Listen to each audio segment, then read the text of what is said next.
नमस्कार, स्वागत आप सभी का ग्लोबल अड्डा आप देख रहे हैं और मैं हूं आपके साथ पुनीत मिश्रा। और इस वक्त आज हम एक बड़ी खबर की बात करने वाले हैं। बड़ी खबर क्यों? क्योंकि मिडिल ईस्ट में बहुत जल्द बहुत कुछ बड़ा देखने को मिलेगा। लेकिन ये बहुत जल्द बहुत कुछ बड़ा क्या है? हाँ, हम बात कर रहे हैं ईरान की, और ईरान पर सैंक्शंस फिर से लगने वाले हैं इस चौंकाने वाली खबर की, क्योंकि यूएन में वोटिंग हुई और वोटिंग में जितने वोट चाहिए थे वो नहीं मिल पाए। लेकिन हुआ क्या और ईरान अब क्या करने वाला है? रूस और चीन ने साथ दिया कि नहीं दिया? इन सभी मसलों पर बात करने वाले मेरे सहयोगी आनंद प्रजापति मेरे साथ मौजूद हैं। सीधे उनके पास चलते हैं, समझते हैं हुआ क्या है। आनंद। बिल्कुल, देखिए, ईरान जिस तरीके से माहौल क्रिएट किया था कि स्नैपबैक मैकेनिज़्म जो है वो ख़त्म हो जाएगा और सारे उसके तहत सारे प्रतिबंध भी हट जाएंगे और एक तरीके से फिर से ईरान और मजबूत तरीके से ईरान बनेगा। जो ईरान के सुप्रीम लीडर है आयतुल्ला अली खामनेई, जो अब सपने सजोए थे, लेकिन वो ईरान में जो यूएन में जो है पानी फेर दिया 3 देशों ने, E3। दरअसल E3 जो प्रस्ताव लेकर के आया था वो प्रस्ताव पर एक तरीके से मुहर लग गई है और एक तरीके से विजयी घोषित कर दिया गया है। क्यों? क्योंकि दरअसल यूएन असेंबली में E3 के जो 3 देश हैं, यूके, फ्रांस और जर्मनी, ये लेके आए थे इनके खिलाफ प्रस्ताव। क्यों? क्योंकि 18 अक्टूबर को स्नैपबैक सैंक्शन जो है वो ख़त्म हो रही थी। उसके पहले ये 3 देश यूएन में लेके आते हैं प्रस्ताव और कहते हैं कि ईरान जो है IAEA के साथ मिलकर के काम नहीं कर रहा है और ये एक तरीके से उल्लंघन कर रहा है इस जो दस्तावेज पर 2015 में हस्ताक्षर हुए थे वो मान नहीं रहा है ईरान। उसको लेकर के प्रस्ताव आया था जिसके खिलाफ वोटिंग भी हुई, जिसपे 4 वोट ईरान के समर्थन में पड़ा है। और 4 वोट ईरान के समर्थन में किस बिल्कुल जाहिर सी बात है। लेकिन इसमें 2 देश तो सब जान रहे हैं कि रूस चीन तो होंगे ही, लेकिन मतलब इसमें साथ दिया है। बिल्कुल साथ दिया है, समर्थन में वोट किया है। लेकिन जो 2 देश और आए हैं उसमें एक है पाकिस्तान और एक जो देश है वो बहुत चौंकाने वाला है, अफ्रीका का वो देश है। उस देश ने क्या किया है, ईरान के समर्थन में वोट किया है, लेकिन 9 जो वोट पड़े हैं वो ईरान के खिलाफ पड़े हैं। मतलब ईरान के खिलाफ पर वोट पड़े हैं, जिसके ये जो प्रस्ताव था एक तरीके से ईरान के हार मानकर ये भी कह सकते हैं कि ईरान की एक तरीके से यूएन में हार हो गई है और ये फिर से जो स्नैपबैक मैकेनिज्म है वो फिर से लागू हो सकता है। 6 से 7 दिन की अभी मोहलत है, उस पर फिर से बातचीत हो सकती है कि क्या ईरान फिर से बातचीत करके इस स्नैपबैक मैकेनिज्म को लागू जो होने वाला है वो रोक सकता है या नहीं रोक सकता है। ये 6 से 7 दिन में पता चल जाएगा। लेकिन ये एक तरीके से जो प्रस्ताव आया था, वोटिंग हुई थी, इससे बहुत कम संभावनाएं हैं कि ईरान के समर्थन में बातचीत हो। अच्छा, एक चीज़ और देखिए, मैं थोड़ा सा पहले JCPOA के बारे में बता देता हूँ। JCPOA 18 अक्टूबर 2015 को साइन हुआ था। इसमें अमेरिका भी था, फ्रांस भी था, जर्मनी भी था, ब्रिटेन भी था, ईरान तो था ही, उसी के लिए साइन हुआ था। इसके अलावा रूस और चीन भी थे। कुल मिलाकर 7 लोग इसमें थे। इसमें से अमेरिका पहले बाहर हो चुका है, उसने कहा कि मैं इसको नहीं मानता, 2018 में वो अलग हो चुका है।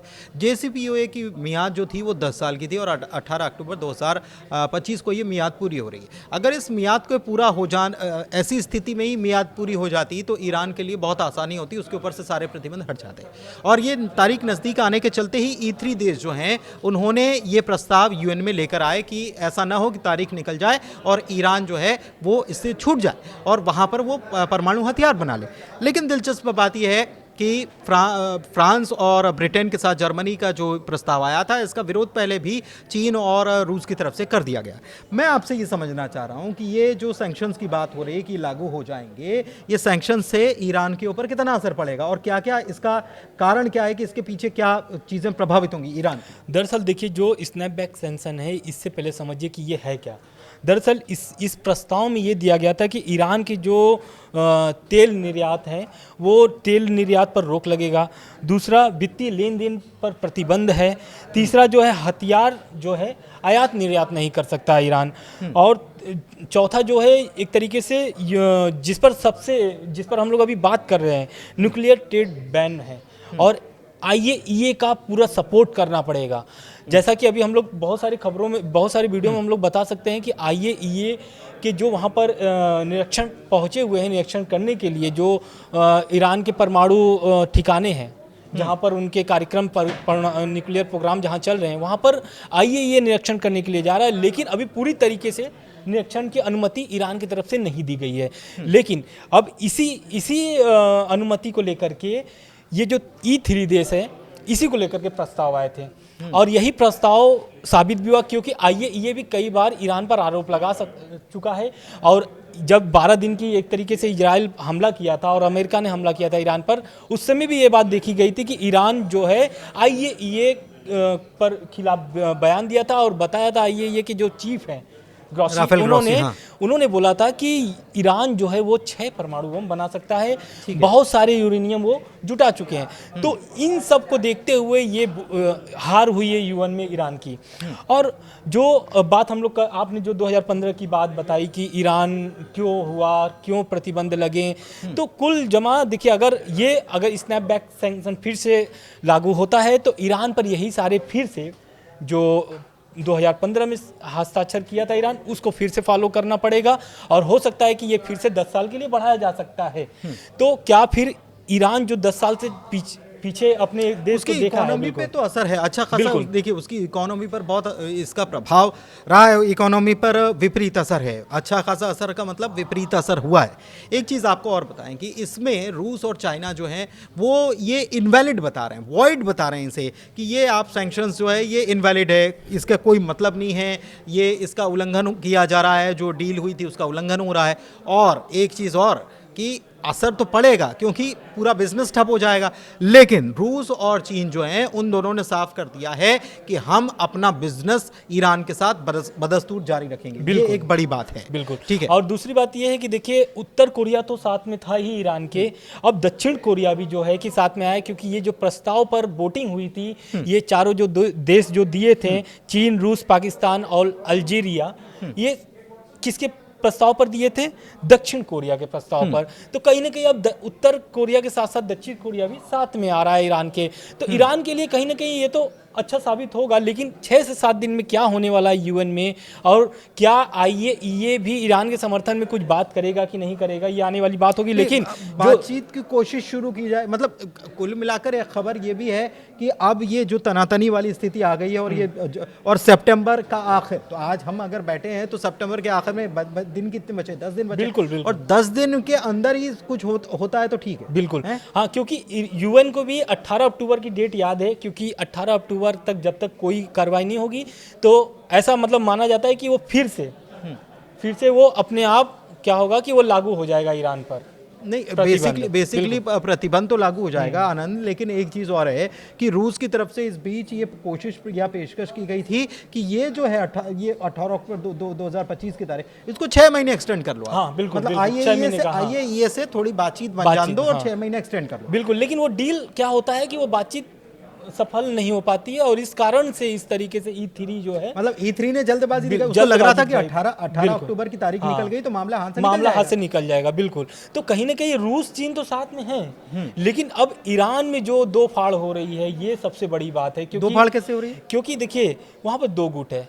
पहले तो जो पहला गुट है जो कट्टरवादी है ईरान के पक्ष में, क्योंकि ये प्रस्ताव पर आयतुल्लाह अली खामनेई जो है वो इस प्रस्ताव को नहीं मानते और कोई भी प्रस्ताव पर और वो कोई भी प्रस्ताव पर बातचीत करने के लिए नहीं राजी हैं। बहुत अमेरिका और ईरान की जो डील चल रही थी उस पर भी वो राजी नहीं थे, लेकिन कई सारी मजबूरी थी, ईरान की अर्थव्यवस्था गिर रही थी, इस कारण से वो बातचीत शुरू हुई। लेकिन अभी इस प्रस्ताव को लेकर के जो UN में हुआ है, इस प्रस्ताव पर आयतुल्लाह अली खामनेई का कोई भी मतलब सहमति नहीं है। एक तरीके से वो एकदम इसको नकार रहे हैं। अच्छा, दूसरा जो है वो विपक्ष जो है, ईरान की जो विपक्षी पार्टी है वो क्या कर रहा है, आयतुल्लाह को एक तरीके से, क्योंकि आपको पता है कि 89 से सुप्रीम लीडर हैं आयतुल्लाह अली खामनेई, वहाँ पर गद्दी संभाल रहे हैं अभी तक 2025 तक। तो कहीं ना कहीं वहाँ पर विपक्ष जो है बहुत सारी खामियां वहाँ पर गिना रहा है कि आयतुल्लाह अली खामनेई का जो सत्ता है, जो IRGC एक तरीके से पूरा समर्थन करता है, उन्हीं के चलता है, उन्हीं की बनाई हुई विपक्ष क्या कर रहा है कि वो सत्ता से बाहर निकालने का प्रयास कर रहा है। क्योंकि आपको याद होगा जब 1979 में जब ईरान क्रांति हुई थी तो उस समय भी विपक्ष एक तरीके से खुमैनी थे, तब जो सत्ता पक्ष में थे उनको जाना पड़ा था पहलवी को। तो कहीं ना कहीं विपक्ष भी वही चाहता है कि 79 वाला मामला जो है कि ये नहीं इस तो वो पर हो जाए। बेसिकली ईरान की राजगद्दी पर जो थे वही विपक्ष में है बेसिकली। बिल्कुल, हाँ। और ये अभी 12 दिन का जब युद्ध हुआ था तब भी तो बार बार इसी बात को हवा दी जा रही थी। अमेरिका या इजराइल कह रहा था कि भाई वहां पर सत्ता परिवर्तन हो जाए, सत्ता परिवर्तन हो जाएगा तो खेल बिगड़ जाएगा। लेकिन या ऐसा खेल कुछ बदल होने वाला नहीं है, क्योंकि ईरान जो है और सुप्रीम लीडर जो है अयातुल्ला अली खामनेई, बहुत भारी संख्या में उनके समर्थक है ईरान में। तो वो दुनिया में, पूरी पूरी उनके दुनिया में। समर्थक लेकिन अगर ईरान की सत्ता की अगर बात की जाए, जिससे उनकी सत्ता टिकी हुई है, तो उसे अगर उसके मद्देनजर अगर बात की जाए तो ईरान में जो सुप्रीम लीडर है उनको हिलाना बहुत मुश्किल है, अयातुल्ला अली खामनेई को। बिल्कुल। अच्छा, एक चीज और है आनंद कि ये कह रहे हैं कि परमाणु अप्रसार संधि मतलब एनपीटी जो है, हाँ। ये एक धमकी भी दी जा रही है ईरान की बिल्कुल। तरफ से कि हम बाहर निकल जाएंगे, फिर हमसे मत हाँ। बोलना। इस पर दरअसल क्या हुआ है कि ईरान के जो राष्ट्रपति हैं मसूद पेजेश्कियान, उनका बयान आता है इसी प्रस्ताव को लेकर। कहते हैं कि स्नैपबैक हम नहीं रोक सके, और वे नेतांज और फोर्दो जो उनका ठिकाना न्यूक्लियर है प्लांट, हाँ। वो नष्ट कर सकते हैं, लेकिन हमारे लोग इस पर दोबारा बातचीत करने के लिए तैयार हैं, जो हम लोग बात कर रहे थे 6 से 7 दिन अच्छा, वाली। ये भी और भरोसा करें कि हम डेवलप भी कर लेंगे। डेवलप भी कर लेंगे। और आईएईए के साथ हम लोग ऐसा नहीं है कि उनके साथ कोई बातचीत कम्युनिकेशन नहीं कर रहे हैं, कम्युनिकेशन कर रहे हैं लगातार और सहयोग भी कर रहे हैं। हाँ, कुछ ऐसे ठिकाने हैं जहाँ पर उनको निरीक्षण के लिए अभी रोका गया है, अनुमति नहीं दी गई है। दूसरी बात, ईरान ने इस जो आपने अभी जिक्र किया एनपीटी का, उससे बाहर निकलने की भी धमकी दी गई है, जिस पर विदेश मंत्री अब्बास अराक्ची का भी बयान आता है, और वो इस प्रस्ताव को गैरकानूनी भी साबित एक तरीके से ठहराते हैं। ये जो स्नैपबैक मैकेनिज्म E3 देश जो लाए थे। बिल्कुल। अब इस पर देखिए क्या होता है कि जो चीन है और रूस है, इस वोटिंग के समर्थन में तो वोट कर दिए, लेकिन अभी भी वो चाहते हैं कि ईरान जो मुसीबत में अभी है, क्योंकि उसको साथ दिया जाए, और क्योंकि ईरान के साथ रूस और चीन के जो व्यापार हैं वो लगातार जारी है, आप सबको पता है। और वो जारी रखने के लिए, क्योंकि अब दोबारा जब लागू होगा स्नैपबैक सैंक्शन, तो उसमें क्या होगा कि अमेरिका भी कुछ इंटरफेयर कर सकता है। और क्योंकि अमेरिका अभी कुछ दिन पहले ही बहुत सारे प्रतिबंध अलग से नए तरीके से लगा के रखे हैं, तो कहीं ना कहीं ईरान के लिए मुश्किलें बढ़ने वाली है, जिसको लेकर के रूस चीन जो है वो समर्थन में है, और एक तरीके से पूरे देश से कह भी रहे हैं कि भाई ईरान के समर्थन में आप आइए, जैसे कि दक्षिण कोरिया अभी लेकिन आया एक चीज़ है, देखिए अब सबसे बड़ी बात यह है कि ईरान ने अब ये कह दिया कि एनपीटी से हम बाहर निकल जाएंगे। एनपीटी से बाहर निकल जाएंगे तो आईएईए को सहयोग करने की कोई ज़रूरत नहीं है, ठीक है, उसके ऊपर कोई प्रेशर नहीं बनाया जा सकेगा। तो प्रेशर नहीं बनाया जा सकेगा, आईएईए अगर मुआयना नहीं करेगा तो वो फिर अपने हिसाब से चीज़ें कर सकता है, और ईरान बार बार ये करता है। लेकिन एक चीज़ और है कि ईरान अभी भी आईएईए को सहयोग तो देने के लिए बात कर ही रहा है कि हम सहयोग देने के लिए तैयार है।